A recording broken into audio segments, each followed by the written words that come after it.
विमान में 169 भारतीय यात्री सवार थे और 53 ब्रिटिश नागरिक भी इसमें सवार थे। 7 पुर्तगाली नागरिकों के भी इसमें मौजूद होने की जानकारी थी और कनाडा मूल का एक यात्री सवार था। विमान में 12 क्रू मेंबर सवार थे। कुल 242 यात्री, जिनको लेकर एक एक कर जानकारी सामने आ रही है और किसी के भी बचने की कोई संभावना फिलहाल नजर नहीं आती। जिस तरह से बेहद बुरी तरह से इस विमान का क्रैश हुआ है और उसके बाद देखिए वहां पर घटनास्थल की तस्वीरें भी आ रही हैं सामने। वो देखिए वहां पर मलबे के टुकड़े नजर आ रहे हैं, सब कुछ अस्त व्यस्त नजर आ रहा है। तो प्लेन क्रैश के बाद अहमदाबाद सिविल अस्पताल में क्या स्थिति है, वहां ग्राउंड सिचुएशन क्या है, बता रही हैं TV9 संवाददाता नीरू। ये ग्राउंड रिपोर्ट देखिए। मैं सिविल हॉस्पिटल में मौजूद हूँ, जो ट्रॉमा सेंटर भी है, और यहाँ पर किस तरह की स्थिति है वो मैं आपको बता देती हूँ। आप जिस तरह से देख रहे हैं, काफी अफरा तफरी का माहौल है, लोगों में डर है, लोग सहमे हुए हैं क्योंकि कई ऐसे लोग हैं जिनके परिवार के लोग के जिनके मित्र इस विमान में सफर कर रहे थे। ऐसे लोग अपने परिजनों से मिलने के लिए हॉस्पिटल आए हैं। और सबसे पहले तो मैं आपको बता दूं कि ये जो हॉस्पिटल है, सिविल हॉस्पिटल, यहाँ से कुछ ही मीटर की दूरी पर सरदार वल्लभ भाई पटेल इंटरनेशनल एयरपोर्ट है, जहां पर ये भयानक हादसा हुआ है। गुजरात के इतिहास में अब तक का ये सबसे बड़ा हादसा मैं आपको बता दूं। और पीछे जिस तरह से आप भीड़ देख रहे हैं यहाँ पर कि उनके जितने भी रिलेटिव्स हैं, जो पैसेंजर्स इस विमान में सवार थे, उनके जितने भी रिलेटिव्स हैं, वो सारे इस वक्त कैंटीन में मौजूद है। और यहाँ पर जो स्टाफ है हॉस्पिटल के, उन्होंने इस तरह की यहाँ पर उनके लिए व्यवस्था करके रखी है कि जितने भी परिजन आए हुए हैं उनको कैंटीन में एक जगह बैठने की और शांति रखने की सुविधा यहाँ पर दी गई है। काफी घंटों से यहाँ पर हम देख रहे हैं एम्बुलेंस भर भर कर यहाँ पर कैजुअलिटीज को लाया जा रहा है। लेकिन अहमदाबाद प्लेन हादसे से जुड़ी नई जानकारी भी अब सामने आ रही है। अहमदाबाद में जो प्लेन हादसे का शिकार हुआ, उसके पायलट कैप्टन सुमित सब्बरवाल भारत में ड्रीम लाइनर के पहले पायलट हैं। 2 पायलट और 10 क्रू मेंबर इस प्लेन में मौजूद थे। हादसे से पहले सुमित सब्बरवाल ने मे डे कॉल दिया था। मे डे कॉल आमतौर पर पायलट तब देते हैं जब उनके पास कोई भी विकल्प बाकी नहीं रह जाता है, और इस तरह की स्थिति में वो प्लेन उस वक्त था, जिस वजह से जैसे ही टेक ऑफ किया उसके फौरन बाद में डे का कॉल दिया पायलट ने।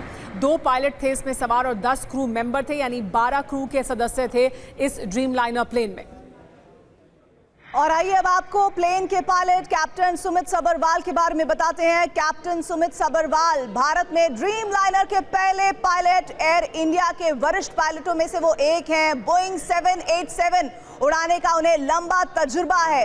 8200 घंटे हवाई उड़ान का भी अनुभव उनके साथ है। सुमित सब्बरवाल, जिनके बारे में लगातार ये कहा जा रहा था कि उन्होंने मेडे कॉल किया, तब ये कॉल किया जाता है जब कोई ऑप्शन बचता नहीं है। लेकिन इस बीच उसके बावजूद ये बड़ा प्लेन हादसा हुआ है जिसमें 242 यात्री मारे गए हैं। लेकिन एक AI वीडियो के जरिए हम इस पूरे डिटेल को, इस पूरे प्लेन क्रैश को समझाना चाहते हैं। सुमेरा, वॉल की तरफ दिखाते हैं अपने व्यूअर्स को। देखिए कैसे ये इस वक्त हम आपको दिखा रहे हैं कि आखिर कैसे ये विमान क्रैश हुआ था। विजुअल के साथ आइए हम वॉल पर ये तस्वीर दिखाएंगे। ये देखिए AI जनरेटेड ये वीडियो आपके सामने है, जिसके जरिए हम ये बताने की कोशिश कर रहे हैं कि आखिर ये हादसा कैसे हुआ। ये देखिए, इसने जैसे ही विमान ने टेक ऑफ किया, ज्यादा हाइट नहीं थी, और जैसे ही वहां वो कोशिश कर रहे थे, पायलट ने मेडे कॉल किया कि किसी तरह से कोई ऑप्शन मिले कि हम इस प्लेन को बचा सकें, लेकिन ऐसा हो नहीं पाया। तिवारी साहब, मैं चाहूंगी कि आप इसको समझाइए हमारे व्यूअर्स को कि आखिर, प्लीज आप इधर आइए और इस वक्त इस विजुअल को समझाइए कि आखिर कैसे ये हादसा हुआ होगा। और जैसे अभी स्क्वाड्रन लीडर कह रहे थे कि बहुत मुश्किल होता है जैसे ही विमान उड़ता है और उसको अगर किसी भी तरह से बहुत कम हाइट पर बचाना है तो बहुत मुश्किल है उसको कंट्रोल करना। तो क्या मुसीबत रही होगी इस वक्त सबसे बड़ी चुनौती पायलट के पास क्या रही होगी? ये जो आसपास का इलाका है, क्योंकि रिहायशी इलाका है, अगर ये रिहायशी इलाका ना हो या यहाँ पर ओपन फील्ड्स हो या खुला इलाका हो, तो क्या ज्यादा आसान होता? बेली लैंडिंग अगर कराते तो उम्मीद थी कि कुछ लोगों को बचाया जा सकता था। सुबह देखिए, बहुत बड़ा जहाज है, ठीक है, पॉसिबिलिटीज है। अगर प्लेन सरफेस हो, बिल्कुल इवन नहीं, थोड़ा अनइवन हो, तो जहाज को बेली लैंडिंग कराई जा सकती है, लेकिन छोटा भी टच करके जहाज उल्टा हो सकता है।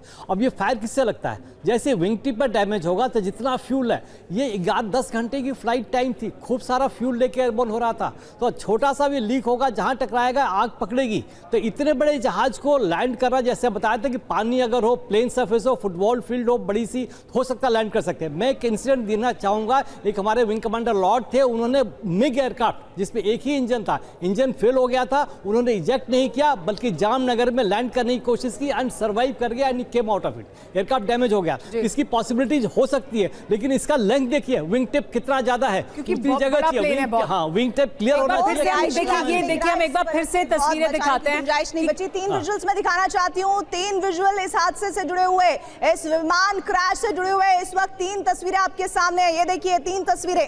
पहली तस्वीर आपको हम दिखा रहे हैं जिसमें आप देखिए किस तरह से ये विमान एआई जनरेटेड वीडियो है, एआई जनरेटेड वीडियो दिखा रहे हैं आपको। पहले ये टेक ऑफ करता है विमान और उसके बाद देखिए कैसे बहुत कम हाइट पर ये रिहायशी इलाके पर ये गिरता है। ये एआई जनरेटेड वीडियो है, हम आपको बार बार बता रहे हैं। और उसके बाद देखिए किस तरह से जिस रिहायशी इलाके में गिरता है यहाँ पर आग लग जाती है और बहुत भयानक क्रैश होता है। मनीष, इन तीनों एआई जनरेटेड वीडियो को कैसे एक्सप्लेन करेंगे? क्योंकि सबसे बड़ी बात यह कि बार बार ये कहा जा रहा था कि आखिर पायलट के पास वो अनुभव था कि वो कम से कम कैजुअलिटीज करें, लेकिन इस पूरे सिचुएशन में बड़ी चुनौती उनके सामने क्या थी जो उसको वो कर पाने में नाकाम साबित हुए?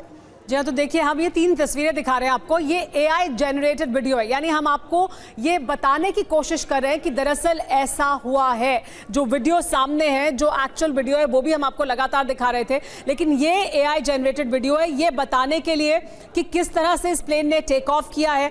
इसी तरह का विमान है एयर इंडिया का और उसके बाद खराबी होती है और फिर वो रिहायशी इलाके में जाकर क्रैश कर जाता है टेक ऑफ के फौरन बाद, यानी रनवे जहां खत्म हो रहा है उसके फौरन बाद ही वो टेक ऑफ करके क्रैश कर जाता है। तो एआई जनरेटेड वीडियो के जरिए हम ये बताने की कोशिश करें कि दरअसल इस तरह की स्थिति यहां अहमदाबाद में बनती हुई दिखाई दी है। ये जो एआई जनरेटेड वीडियो है इसके जरिए आप समझ सकते हैं कि दरअसल क्या हुआ है। और आग लग गई है, यानी जो फ्यूल उस प्लेन में मौजूद था उसमें फौरन ही आग लग गई, समय बिल्कुल नहीं था। मनीष, हम ये 3 एआई जनरेटेड वीडियोस के जरिए दिखाने की कोशिश कर रहे हैं कि दरअसल क्या हुआ है, क्योंकि यही बताया जा रहा है अब सूत्रों के हवाले से भी कि जैसे ही टेक ऑफ किया प्लेन ने उसमें खराबी हो गई। देखिए, वैसे तो हादसे की इन्वेस्टिगेशन के बाद पता चलेगा कि हुआ क्या था, लेकिन हम केवल ये मानकर नहीं चल सकते हैं कि तकनीकी खराबी ही हुई होगी। वो इसलिए क्योंकि प्लेन के टेक ऑफ करने से पहले उस प्लेन को पूरी तरह से जांचा परखा गया था और जब वो पूरी तरह से फिट पाया गया उसके बाद उसको टेक ऑफ की इजाज़त दी गई और टेक ऑफ करने के महज 3 मिनट के अंदर वो प्लेन क्रैश करता है। उस प्लेन के क्रैश करने के सर्कमस्टांसेस देखें तो वो ना तो डिफिकल्ट टेरेन है, ना ही एक ऐसा है कि वो पायलट के लिए वो इलाका जान पहचान का नहीं है, ना ही ऐसा है क्योंकि देखिए पायलट कहता है मेडे मेडे मेडे, एटीसी पूछता है हुआ क्या, उसका जवाब देने का समय नहीं मिलता है। इसका मतलब यह है कि पायलट के पास इतना भी वक्त नहीं था कि वो ये बता सके कि मेरा इंजन फेल हो गया है या मेरा कंप्यूटर नहीं काम कर रहा। बाकी जानकारी निकल के सामने आएंगी।